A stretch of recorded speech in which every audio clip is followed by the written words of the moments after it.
রোজ সকালে ঘুম ভাঙার পর পুরনো ফ্যান দেখতে অভ্যস্ত আলো আজ ব্যতিক্রম হলো। আজ ঘুম ভাঙার পর পাশ ফিরতে মেঘালয়কে ঘুমন্ত অবস্থায় দেখলো। আলো চোখ বন্ধ করে ফেললো। মানুষটাকে সে কোনোভাবেই পর্যবেক্ষণ করে দেখতে পারে না। বুক কাঁপে, অস্থিরতায় বুকের মাঝে ভারী হয়ে আসে। চাইলে ঘুমন্ত মানুষটাকে দেখতে বাধা নেই, কিন্তু তার কি সেই সাহস আছে? গতকাল রাতের কথা মনে পড়ল আলোর। চোখ খুলে ঘুমন্ত মেঘালয়ের উন্মুক্ত বক্ষ দেশের দিকে তাকিয়ে রইল কয়েক সেকেন্ড। তারপর দীর্ঘশ্বাস ফেলে বিছানা থেকে নামলো। এলোমেলো চুলগুলো খোঁপায় বাঁধলো। তারপর তার বাবার বাড়ি থেকে দেওয়া লাগেজ থেকে একটি নীল রঙের থ্রি পিস বের করে ওয়াশরুমে ঢুকলো। ওয়াশরুমে ঢোকার পর বালতিতে ভেজানো বিয়ের শাড়ি দেখে নিজেই জিহ্বায় কামড় দিয়ে মাথায় হাত দিল আলো। গতকাল অতিমাত্রায় আতঙ্কিত হয়েছে, কি করে ফেলেছে এত দামি শাড়ি, এবার কি করবে? উপায় অন্তর না পেয়ে শাড়ি বালতি থেকে তুলে পানির নিংড়ে দেওয়ার বদলে খালি বালতিতে ভরে ওয়াশরুম থেকে বের হয়ে সোজা চলে গেল তাদের রুমের সঙ্গে লাগোয়া বারান্দায়। বারান্দার দড়িতে মেলে দিল। পানি ঝরতে ঝরতে একসময় শুকিয়ে যাবে। শাড়ির দুশ্চিন্তা মাথায় নিয়ে কোনো মতে গোসল সারল আলো। ওয়াশরুম থেকে বের হয়ে মাথায় বাঁধা লাল গামছা খুলে বারান্দার দড়িতে মেলে রেখে ঘরে আসতেই দেখল মেঘালয় ঘুম থেকে জেগে উঠেছে। আলোর উপস্থিতি টের পেয়ে মেঘালয় আলোর দিকে তাকালো। আলো বারান্দার দরজার সামনে দাঁড়িয়ে রইল। সামনে পা বাড়িয়ে আসার সাহস ফুস হয়ে গেছে তার। মেঘালয় খাট থেকে নেমে সোজা চলে গেল ওয়াশরুমে। এবার আলো হাঁপ ছেড়ে বাঁচল যেন। খাটের দিকে তাকাতেই দেখতে পেল ফুলের স্তূপ। সব ফুল এক জায়গায় করে পলিব্যাগে উঠিয়ে রাখলো আলো। তারপর বিছানার চাদর ঝেড়ে আবারও বিছিয়ে রাখলো। খাটের নিচে থাকা ঝাড়ু নিয়ে রুমের মেঝে ঝাড়ু দিয়ে ময়লা তুলে সেই ফুলের পলিব্যাগে তুলে রাখলো। এবার রুমটা বেশ লাগছে দেখতে।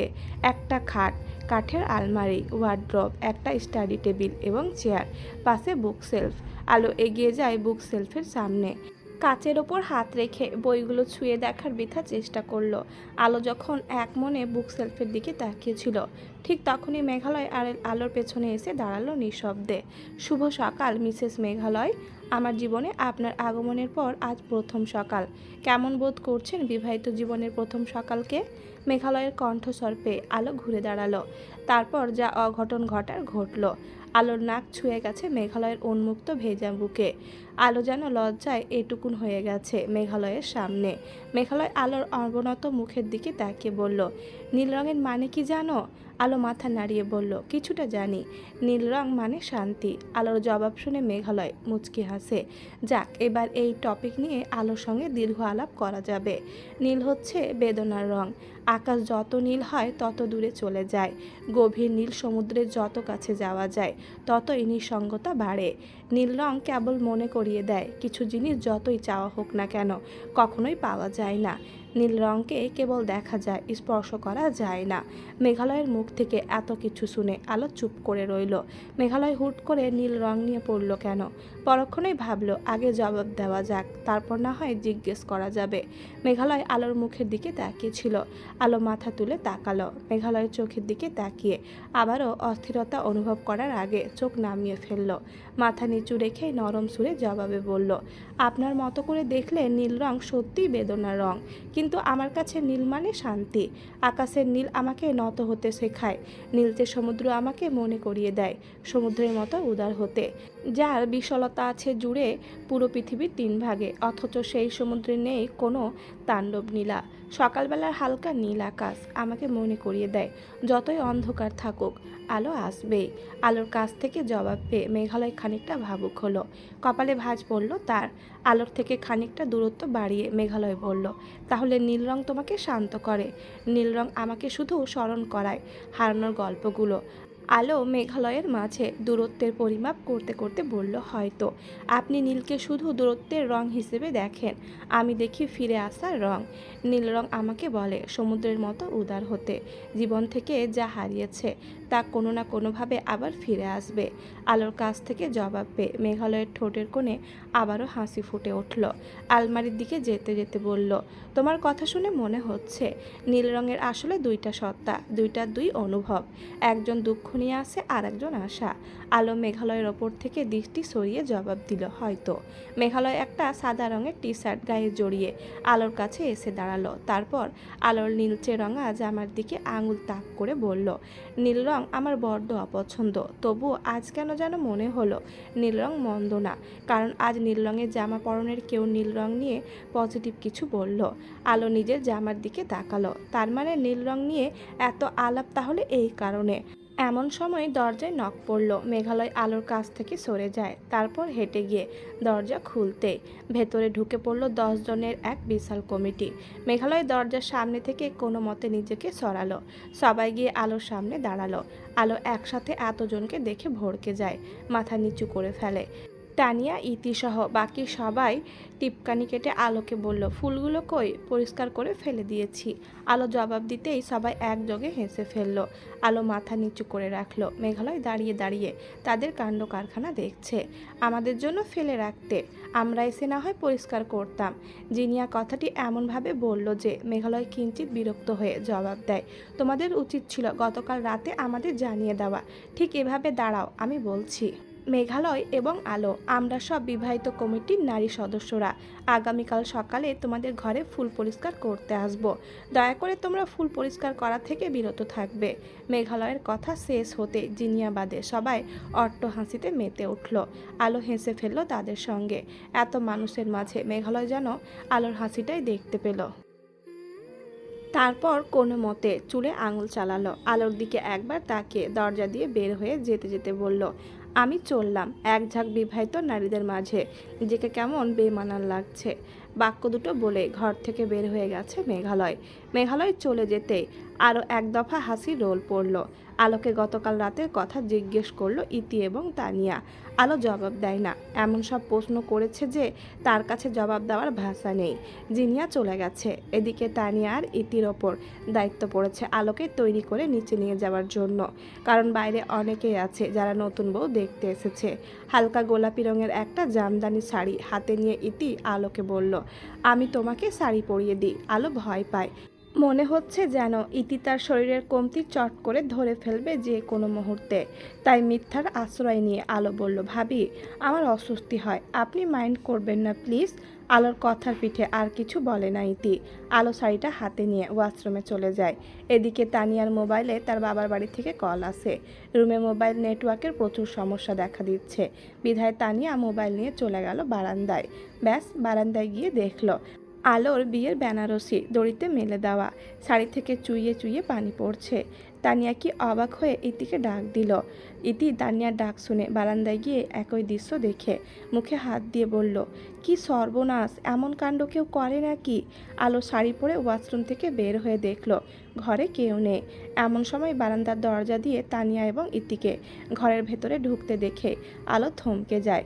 তুমি কি বোকা? এত দামি শাড়ি কেউ এভাবে ধুয়ে দেয়? তানিয়া বেশ বড় গলায় প্রশ্ন করলো। আলো মাথা নিচু করে ফেলল। ইতি মাঝখানে যে কার পক্ষ নিয়ে কথা বলবে বুঝতে পারছে না। তুমি বোকা হবে কেন? তুমি তো চালাক একটা মেয়ে। চালাকির জোরে বড়লোক বাড়ির বউ হয়ে গেছো। তোমার বংশের কোন মেয়েটা এরকম দামি শাড়ি পেয়েছে বিয়েতে? যাদের এরকম শাড়ির সম্পর্কে ধারণা আছে তারা কি আর এমন কাণ্ড জ্ঞানহীন কাজ করতে পারে? তানিয়ার ছুড়ে দেওয়া এক একটা তির্যক বাক্য করা শব্দ শুনে আলোর শরীর কাঁপছে। মাঝের কয়েকটা দিন তার ঘোরের মাঝে কেটে গিয়েছিল। তার মনেই ছিল না তার শেকড় কোথায়। আজ একটা ভুলের কারণে তানিয়া তাকে তার শেকড়ের কথা মনে করিয়ে দিয়েছে। তানিয়ার চেঁচামেচি শুনে মাহারিন, কাব্য, মাসফি এবং মেঘালয় সহ সবাই চলে এলো মেঘালয়ের ঘরে। মাহারিন ঘরে ঢুকতেই দেখতে পেল তানিয়া আলোকে যা ইচ্ছা তা বলছে। আলো আলমিরার সঙ্গে গা ঘেঁষে দাঁড়িয়ে মাথা নিচু করে আছে। ইতি আলোর পাশে দাঁড়িয়ে আছে নিঃশব্দে। কি হয়েছে তানিয়া? মাহারিনের কণ্ঠস্বর শুনে তানিয়া দৌড়ে যায় বারান্দায়। সেখান থেকে ভেজা শাড়িটা হাতে করে নিয়ে আসে। তারপর মাহারিনকে দেখিয়ে বলল, দেখেন শাড়িটার কি অবস্থা করেছে। মাহারিন কিছুক্ষণ শাড়িটার দিকে তাকিয়ে রইল। তারপর আলোর দিকে এক পলক তাকিয়ে তানিয়ার দিকে ফিরল। তো কি হয়েছে?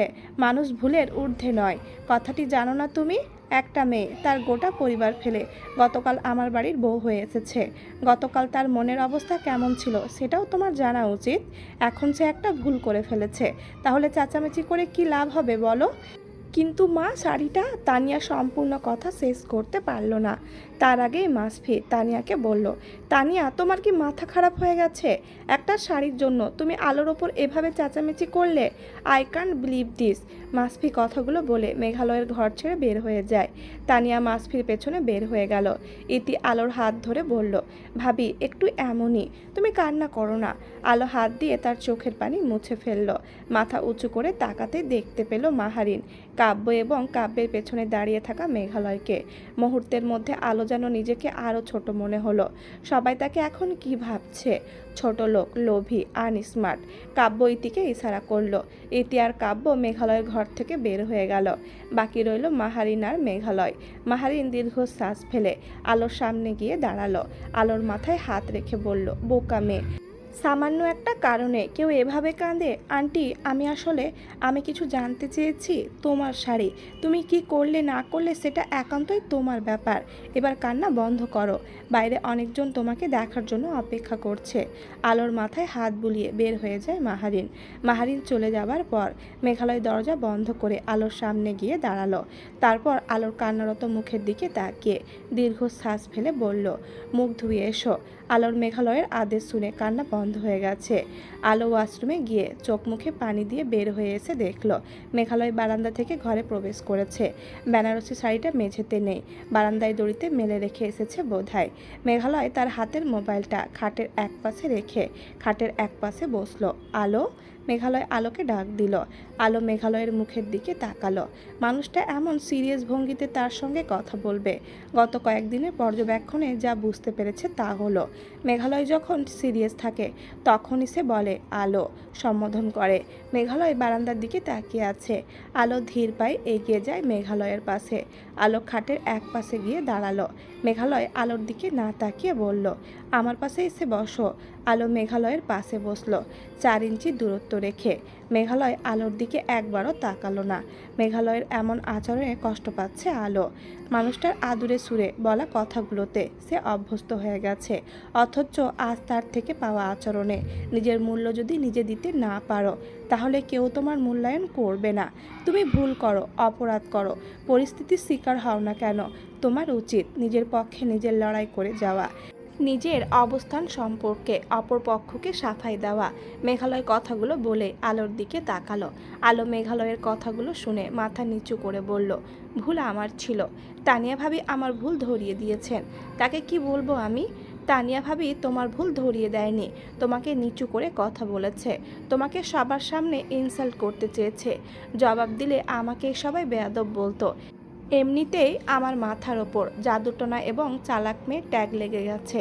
নতুন করে অন্য কোনো শব্দ গায়ে লাগাতে চাই না। আলোর কথা শুনে মেঘালয় হাল ছেড়ে দিল। আলোর মুখের দিকে তাকিয়ে বলল, আজ মা তোমার সাপোর্টে ছিলেন, অন্যদিন নাও থাকতে পারে। আজই প্রথম এবং আজই শেষ। এরপর যদি কোনোদিন তুমি নিজের পক্ষ নিয়ে কথা না বলতে পারো, তাহলে আমাকে তোমার পাশে পাবে না, কারণ দুর্বল ব্যক্তিত্বের মানুষ আমার পছন্দ নয়। মেঘালয় কথাগুলো বলে উঠে দাঁড়ালো। তারপর আলোর সামনে গিয়ে দাঁড়িয়ে আলোর দিকে হাত বাড়িয়ে দিল। আলো অবাক হয়ে যায়। এই মাত্রই না মানুষটা তাকে কি বলছিল, কিন্তু এখন নিচে সবাই মিসেস মেঘালয়কে দেখার জন্য অপেক্ষা করছে। এভাবে যাব? মেঘালয়ের বাড়িয়ে দেওয়া হাতের ওপর হাত রেখে আলো প্রশ্ন করল। মেঘালয় আলোর হাত শক্ত করে ধরে বলল, তুমি যেমন তোমার উচিত সেভাবেই নিজেকে প্রেজেন্ট করা। তুমি আমার পছন্দের রঙের শাড়ি পরেছ, এলো চুলে এলো খোপায়, ভালোই তো লাগছে দেখতে। মেঘালয় আলোর হাত ধরে ঘর থেকে বের হয়ে এলো। সিঁড়ি দিয়ে নামার সময় মেঘালয় ধীরে ধীরে পায়ের কদম ফেলল, যেন আলোর হাঁটতে সুবিধা হয়। সিঁড়ির শেষ প্রান্তে এসে দাঁড়িয়ে পড়ল মেঘালয়। সেই সাথে আলো দাঁড়িয়ে যায়। মেঘালয় আলোর দিকে ফিরে হাত বাড়িয়ে দেয় আলোর শাড়ির আঁচলের দিকে। আলো শক্ত হয়ে দাঁড়িয়ে থাকে। মেঘালয় আলোর শাড়ির আঁচল তুলে আলোর মাথায় দিয়ে বলল, এবার ঠিক আছে, দেখতে মিসেস মেঘালয় মনে হচ্ছে। আলো মাথা নিচু করে ফেলল। মেঘালয় আর আলোর হাত ধরল না, কারণ বাড়ির বড় মানুষেরা আছে সেখানে। মেঘালয় আগে এবং পেছনে আলো, এভাবেই দুজনেই এগিয়ে যায়। ড্রয়িং রুমের সোফায় বসেছিল মেঘালয়ের 2 চাচা এবং 1 ফুপু। মেঘালয় সেখানে এগিয়ে যায়। উপস্থিত সবাই মেঘালয় এবং তার নববধূর আগমনে খুশি। খুশি হলো। আলো একে একে সবাইকে সালাম করলো। ততক্ষণে মেঘালয়ের কাজিন গ্রুপ এসে আলোকে নিয়ে যায় ড্রয়িং টেবিলের দিকে, কারণ সেখানে বাড়ির মুরব্বীদের উপস্থিতি কম। আলোকে একটা চেয়ারে বসিয়ে দিল স্মিতা। তারপর টেবিলের বাকি 11টা চেয়ার ধীরে ধীরে পরিপূর্ণ হয়ে যায়। মেঘালয় ড্রয়িং রুম থেকে তাকিয়েছিল আলোর দিকে। সে দেখল আলো মাথা নিচু করে বসে আছে। মেঘালয় দৃষ্টি সরিয়ে মুরব্বীদের আলাপে মনোযোগী হলো। সকালের নাস্তার পর্ব শেষ হতে আলোকে আবারও সাজিয়ে দেওয়ার ক্ষণ এলো। তানিয়া একবারও আলোর সামনে এলো না, কিন্তু ইতি ছিল। স্মিতাকে সাহায্য করছিল বেশ। মেরুন রঙের লেহেঙ্গা পরিয়ে দেওয়া হলো আলোকে। তারপর আলোর চুলগুলো বেনি, তাতে দুটো গোলাপ ফুল গুজে কাঁধের এক পাশে রেখে দিল। কানে স্টোনের ঝুমকার, গলায় গহনা, ঠোঁটে পিঙ্ক কালারের লিপস্টিক, চোখের কোণে কাজল রেখা। ব্যাস, এতটুকু সাজানো হলো আলোকে। ইতি তো আলোকে দেখে বলল, ইউ আর টোটালি ডিফারেন্ট আলো। অসুন্দরের মাঝে তোমায় সুন্দর লাগে কেন বলো তো? তোমাকে দেখলে চট করে মাথায় আসে তুমি কৃষ্ণবতী, কিন্তু তোমায় খুব সূক্ষ্মভাবে পর্যবেক্ষণ করলে বোঝা যায় তুমি কালো বলেই দেখতে সুন্দর। ফর্সা সুন্দর হলে তোমায় দেখতে একটুও ভালো লাগতো না।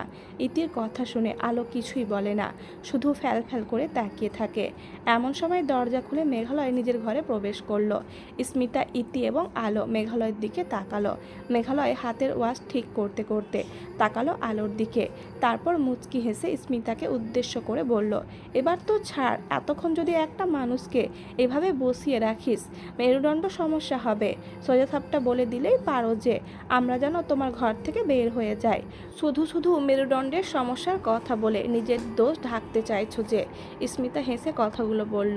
ইতি মুখে হাত দিয়ে হেসে ফেলল। মেঘালয় চোখ পাকিয়ে তাকালো। স্মিতার হাসি যেন দ্বিগুণ বেড়ে যায়। স্মিতা আলোর হাত ধরল। তারপর মেঘালয়কে উদ্দেশ্য করে বলল, ভাবিকে নিয়ে গেলাম। এতক্ষণ বসে থাকার পর ভাবির যাতে মেরুদণ্ডের সমস্যা না হয় সেই জন্য একটু হাঁটাহাঁটি করতে নিয়ে যায়। ইতি ভাবি চলেন তো, ডাক্তারদের সঙ্গে থাকলে নিজেদের রুগী মনে হবে। মেঘালয় হেসে ফেলল স্মিতার কথা শুনে। স্মিতা সত্যি সত্যি আলো এবং ইতিকে নিয়ে বেরিয়ে গেল। স্মিতার পাগলাটে চিন্তাধারার সম্পর্কে সে অবহিত, তাই কিছুই মনে করলো না। মেঘালয় এবার নিজেই তৈরি হলো। আয়নায় আরও একবার নিজেকে দেখে নিল সে। অফ হোয়াইট শেরওয়ানি, আইভরি রঙের সাথে হালকা গোল্ডেন কাজ, সিম্পল কিন্তু রিচ। সামনে গোল্ড বোতাম, সাথে অফ হোয়াইট চুড়িদার আর গোল্ডেন মুজারি। বুকের পাশে ছোট মেরুন গোল্ড ব্রোচ। আলোর মেরুন লেহেঙ্গার সাথে পারফেক্ট ম্যাচ এনে দিয়েছে। মেঘালয় ঘর থেকে বের হতে সম্মুখীন হলো ইনায়ার সঙ্গে। ইনায়ার সম্পর্কে মেঘালয়ের বেয়ান হয়, মাসফির ফুপু শাশুড়ির একমাত্র মেয়ে। মেঘালয়কে দেখে ইনায়া এগিয়ে এসে বলল, হ্যালো ডক্টর, বিয়েটা সেরে ফেললেন, কংগ্রাচুলেশনস। Thank you. একা এসেছো নাকি? ইয়েস, মাম্মি একা পাঠাতে চাচ্ছিল না, আমি জোর করে এলাম। নিশ্চয় আমার ওয়াইফকে দেখতে এসেছো? মেঘালয়ের প্রশ্ন শুনে ইনায়া অবাক হয়ে যায়। মেঘালয় ইনায়াকে পাশ কাটিয়ে চলে যায়, কিন্তু ইনায়ার ডাকে মেঘালয় থেমে যায়। ইনায়া দৌড়ে যায় মেঘালয়ের কাছে। মেঘালয়ের সামনাসামনি দাঁড়িয়ে মেঘালয়ের চোখের দিকে তাকিয়ে বলল, আপনি এত কিছু বুঝেন, অথচ আমি আপনাকে চেয়েছিলাম, সেটাই আপনি বুঝতে পারলেন না কেন? নাকি সব বুঝেও না বোঝার ভান ধরেছিলেন? তুমি আমাকে চাইলে তো হবে না, আমার মাঝে তোমাকে চাওয়ার আকাঙ্ক্ষা থাকতে হবে। আমি তোমাকে চাইনি কখনো। আমার মাঝে কিসের কমতি ছিল মেঘালয়? কমতি, শূন্যতা এসব হৃদয়ের ব্যাপার না, এগুলো হচ্ছে লজিকের ব্যাপার। হৃদয় লজিক দিয়ে চলে না, হৃদয় নিজের নিয়মে চলে। আমার হৃদয় তোমাকে কখনোই চায়নি। একটা কালো মেয়েকে আপনার হৃদয় চেয়ে বসলো? How funny. এক্সকিউজ, তানিয়া আপুর কাছ থেকে জানতে পারলাম আপনি বিয়ে করছেন। তখন আমি ভেবেছিলাম মেঘালয় ইমতিয়াজ আহমেদ হয়তো এই শহরের সেরা অপসরাকে বিয়ে করছে, কিন্তু সোশ্যাল মিডিয়ায় তানিয়া আপুর শেয়ার করা আপনাদের বিয়ের ছবি দেখে আমার কেন যেন আপনার ওপর হাসতে ইচ্ছে করলো। যার এত দম্ভ, সে কিনা একটা কালো গরিব ঘরের মেয়েকে। বাকি কথা সম্পূর্ণ করতে পারলো না ইনায়া। মেঘালয় হাত উঁচু করে বলল, আমাদের বাড়িতে তুমি আজকের দিনের মেহমান, খাও দাও এনজয় করো, but don't cross limits Inaya. I won't tolerate. I can't say me anything, not my wife, because she is my responsibility. She is my life partner, but not your soulmate. শুধু বিয়ে করে লাইফ পার্টনার হলেই হয় না, soulmate আত্মার আত্মীয় হতে হয়। আপনি পুরুষ মানুষ তো নতুন নতুন বিয়ে করেছেন, এখন সব কিছুই রঙিন মনে হবে। আর কয়েকটা দিন যাক, তারপর না হয় আপনার বলা কথাগুলো মিলিয়ে দেখব। কথাগুলো বলে ইনায়া মেঘালয়ের সামনে থেকে সরে দাঁড়ালো। মেঘালয় হনহনিয়ে সিঁড়ি বেয়ে চলল ছাদের দিকে, কারণ ছাদের রিসেপশনের জন্য ডেকোরেশন করা হয়েছে। ইনায়া মেয়েটা এমন কেন? তানিয়ার মতো একরোখা, জেদি, এরোগেন্ট, এসব ভাবতে ভাবতেই মেঘালয় ছাদে প্রবেশ করলো। আলোদের বাড়ি থেকে মোট 14 জন এলো। আফসার সাহেব, সিতারা বেগম, আলোর নানি, আলোর দুই মামা মামি সহ তাদের ছেলে মেয়েরা এলো। আলোর শ্বশুরবাড়ির বিরাট অবস্থা দেখে সবাই আশ্চর্য হলেন। আফসার সাহেব বাদে বাকি সবাই তবদা খেয়ে বসে আছে। আফসার সাহেবকে দেখে আলো এগিয়েছে, তার বাবার সামনে দাঁড়ালো। চোখ ভর্তি জল নিয়ে তার বাবার মুখের দিকে তাকিয়ে রইল। আফসার সাহেব মেয়ের দিকে এক দৃষ্টিতে তাকিয়ে রইলেন। মেয়েটা কি একদিনে বদলে গেল? এত বছরের যত্নে ত্রুটি ছিল হয়তো, নয়তো আজ মেয়েটাকে এত সুন্দর লাগছে কেন? আফসার সাহেব কাঁপা কাঁপা হাতটা আলোর মাথায় রেখে বলল, তোকে ছাড়া আমার গৃহ আজ শূন্য রে মা। কথাটি বলতে বলতে আফসার সাহেব ঝরঝরিয়ে কেঁদে ফেললেন। আলো তার বাবার হাত ধরে কান্না করে ফেলল। উপস্থিত সবাই দাঁড়িয়ে দেখলো হৃদয় বিদারক এই দৃশ্য। মেঘালয় আফসার সাহেবকে দেখে এগিয়ে এসে সালাম জানালো। আফসার খুশি হয়ে মেঘালয়ের মাথায় হাত বুলিয়ে দেয়। মেয়ে এবং জামাইকে একসঙ্গে দেখে আফসার সাহেবের হৃদয়ে শান্তি অনুভব হয়। রাজপুত্রের ন্যায় দেখতে ছেলেটা নাকি তার কৃষ্ণবতী মেয়ের স্বামী। মাহারিনকে দেখে আফসার সাহেব সেদিকে এগিয়ে গেলেন। ছাদ ভর্তি মানুষের চোখ ফাঁকি দিয়ে মেঘালয় আলোর দিকে সামান্য ঝুঁকে বলল, তুমি এত নিষ্ঠুর কেন মিথ্যাবতী? প্রতিবার আমার জন্য সেজে গুজে হাজির হও সবার সামনে, অথচ আমাকে দেখাতে কেন এত তোমার কৃপণতা? মেঘালয় এদিকে আয়। মাহিনের ডাক শুনে মেঘালয় চলে গেল সেদিকে। আলো চুপটি করে বসে রইল। পাশের ফাঁকা অংশটায় একের পর এক মানুষ আসছে, বসছে, তার সঙ্গে কথা বলছে, 2-4টা ছবি তুলে চলে যাচ্ছে। এরই মাঝে মেঘালয়ের ঘনিষ্ঠ বন্ধু কলিগ সবাই আসে। আলোকে দেখে অনেকে অবাক হয়। মেঘালয় তাদের ফেস রিয়াকশন দেখে তাদের মনের অবস্থা বুঝতে পারে, কিন্তু লোকের কথা কি আসে যায়। অবশেষে অনুষ্ঠান শেষ হবার পর আলো এবং মেঘালয়কে নিয়ে আফসার সাহেব এবং সিতারা বেগম রওনা হলেন তাদের বাসার উদ্দেশ্যে। বাকিরা চলে গেছে আগে। মেঘালয় এবং আলোকে নিয়ে কোয়ার্টারে প্রবেশ করার পর আশেপাশের অনেকেই আসে নতুন জামাই দেখতে। অনেকেই তো আলোর হুট করে ভাগ্য পরিবর্তন দেখে হিংসায় জ্বলে পুড়ে যাচ্ছে। ধীরে ধীরে মানুষের আনাগোনা কমতে শুরু করে। মেঘালয় একা বসে আছে আফসার সাহেবের কামরায়। এই ঘরটা বড়, তাই মেঘালয় এবং আলোকে এই ঘরে থাকতে দেওয়া হয়েছে। আলোর সেই ছোট্ট 10 ফিটের ঘরে কি আর মেঘালয় থাকতে পারবে? আলো সিতারা বেগমের সঙ্গে কাজে সাহায্য করছে। মেহমানরা সবাই চলে গেছে, কারণ ছোট্ট বাসায় অধিক মানুষ কেমনে থাকবে। রান্নাবান্না শেষ হলো রাত 10টার দিকে। আলো সব কিছু গুছিয়ে রাখলো। তারপর তার আগের ঘরটায় ঢুকে বাটিকের হলুদ রঙা 3 পিস নিয়ে গোসলখানায় ঢুকলো। গোসল করা দরকার, শরীর থেকে মশলা পেঁয়াজের গন্ধ আসছে। গোসল শেষ করে বের হতেই দেখলো সিতারা বেগম খাবার সব বেড়ে রেখেছেন টেবিলে। আলোকে দেখে সিতারা বেগম বললেন, জামাইকে ডেকে নিয়ে আয়। আলো মাথা নাড়িয়ে চলে গেল তার বাবার ঘরে। রুমে ঢুকতেই দেখতে পেল রুম অন্ধকার হয়ে আছে। আলো সুইচ অন করতেই সারা ঘরে আলো ছড়িয়ে গেল। খাটের দিকে তাকাতে আলো দেখলো মেঘালয় কপালে ওপর হাত রেখে শুয়ে আছে। আলো ধীর পায়ে এগিয়ে যায়, খাটের সামনে গিয়ে দাঁড়ালো। তারপর মেঘালয়কে উদ্দেশ্য করে বলল, এই যে শুনছেন? আলোর কণ্ঠস্বর পেয়ে মেঘালয় কপাল থেকে হাত সরিয়ে তাকালো। আলোকে দেখে বলল, আমি যে এই বাড়িতে আছি তোমার মনে আছে? মেঘালয়ের কথা শুনে আলো মাথা নিচু করে ফেলল। মেঘালয় আলোর মুখের দিকে তাকালো। আলোর মাথায় লাল গামছা বাঁধা দেখে মেঘালয় উঠে বসলো। খাটের ওপর পা ঝুলিয়ে বসলো সে। একটু আগে মা কল করেছিল, তানিয়া ভাবি নাকি রাগারাগি করে চলে গেছে বাড়ি থেকে। মাসফি ভাইয়া না চাইতেও ভাবির সঙ্গে ঢাকায় ফিরে গেছে। কথাগুলো শুনে আলোর কষ্ট হলো। তানিয়া হয়তো তার কারণেই চলে গেছে। মুখ দিয়ে কোনো শব্দ বের হলো না আলোর। অপরাধবোধ যেন গলার কাছে এসে আটকে গেছে। আমরা 3 ভাই, মায়ের একটা মেয়ের ভীষণ শখ ছিল। ছোটবেলায় বড়বেলায় অনেকেই বলতে শুনতাম। আমার মাকে বলতো, আপনার 3 ছেলে দিয়ে 3 মেয়ে পাবেন। মা তার 3 ছেলেকে বিয়ে করিয়েছে। জানি না আমার মা আদৌ 3 মেয়ে পেয়েছে কিনা। মাসফি ভাই তার বউ নিয়ে ঢাকায় থাকে। কাব্য ভাই আর ইতিভাবি চলে যাবে, এটা তো তুমি জানোই। বাকি রইলাম আমি আর তুমি। আমার অনুপস্থিতিতে তুমি আমার মাকে দেখে রাখবে। ইটস রিকোয়েস্ট, আমার মা তোমাকে মেয়ে ভেবেছে, তার শেষ ইচ্ছার মান তুমি রাখবে। যতদিন মা বেঁচে আছে তাকে কোনোদিন কষ্ট দিয়ে কথা বলবে না। ধীরে ধীরে আমার মা মৃত্যুর দিকে এগিয়ে যাচ্ছে, অথচ আমি কিছুই করতে পারছি না, কারণ কিছু কিছু ব্যাপারে মানুষের ক্ষমতা সীমিত। আমি ডাক্তার, অথচ আমি জানি না আর কোন চিকিৎসা পেলে আমার মা সুস্থ হবে। আলো মেঘালয়ের কথাগুলো মনোযোগ দিয়ে শুনল, কথার পিঠে জবাব দিল না। সিতারা বেগমের ডাক পড়তে আলো মেঘালয়কে নিয়ে রাতের খাবার খাওয়ার জন্য ঘর থেকে বের হলো। এরই মাঝে কেটে গেছে বহুদিন। মেঘালয় এবং আলোর বিয়ের বয়স মাত্র 13 দিন চলছে। তানিয়া এবং মাসফি ফিরে গেছে ঢাকায়। কাব্য এবং ইতির আগামী পরশুদিন পোল্যান্ডে যাওয়ার দিন ফিক্সড হয়েছে। মেঘালয় আগের রুটিনে ফিরে গিয়েছে। হাসপাতালের ডিউটি। বিগত কয়েকদিন ধরে মাহিনের পাশে বসে আলো অপেক্ষায় থাকে মেঘালয়ের হাসপাতাল থেকে ফিরে আসার। তখন মেঘালয়ের আনন্দ অনুভব হয়। মাহিনের শরীর আগের থেকে কিছুটা সুস্থ আছে, হয়তো আলোর সেবা এবং সঙ্গ পেয়ে শরীরটা বেঁচে থাকার চেষ্টা করছে। আলোকে নিয়ে রোজ গার্ডেনে কিংবা ছাদ বাগানে সময় কাটায় মাহারিন। আলো মাহিনের কথাগুলো এত মনোযোগ দিয়ে শোনে যেন মনে হয় কোনো ক্লাসের ইম্পর্টেন্ট লেকচার শুনছে। রোজ মাহিনের চুল আঁচড়ে দেওয়া, মাহিনের সঙ্গে বসে পড়ন্ত বিকেলে চায়ের আড্ডা, সবই আলো উপভোগ করছে। মাঝে মাঝে অবচেতন মনে যখন খেয়াল আসে মাহিন মাত্র আর কিছুদিনের মেহমান, তখন আলোর বুক ভেঙে আসে। মাঝে মাঝে সৃষ্টিকর্তার কাছে দোয়া করে যেন কিছু একটা ম্যাজিক হোক আর মাহিন সুস্থ হয়ে যাক। আজ অসময়ে বিকেলবেলা মেঘালয় ফিরে এলো, তবে একা নয়। মাসফি, তানিয়া সহ স্মিতা সহ 8জন কাজিনকে সঙ্গে নিয়ে এসেছে। কাব্য আর ইতি তো আছেই। মাসফি তানিয়াকে দেখে মাহিন বেশ কিছুক্ষণ অবাক হয়ে তাকিয়েছিলেন। তিনি মনে মনে ভেবে রেখেছিলেন আজ বুঝি দেখা হবে মাসফির মুখটা। সবাই আনন্দ হই হুল্লোড়ে মেতে উঠল। মেঘালয় মাহিনের সামনে গিয়ে হাঁটু গেড়ে বসলো। তারপর মাহারিনের হাত ধরে বলল, মা চলো, আজ সেই ছোট্টবেলার মতো তোমার 3 ছেলেকে নিয়ে তুমি ঘুরতে বের হবে।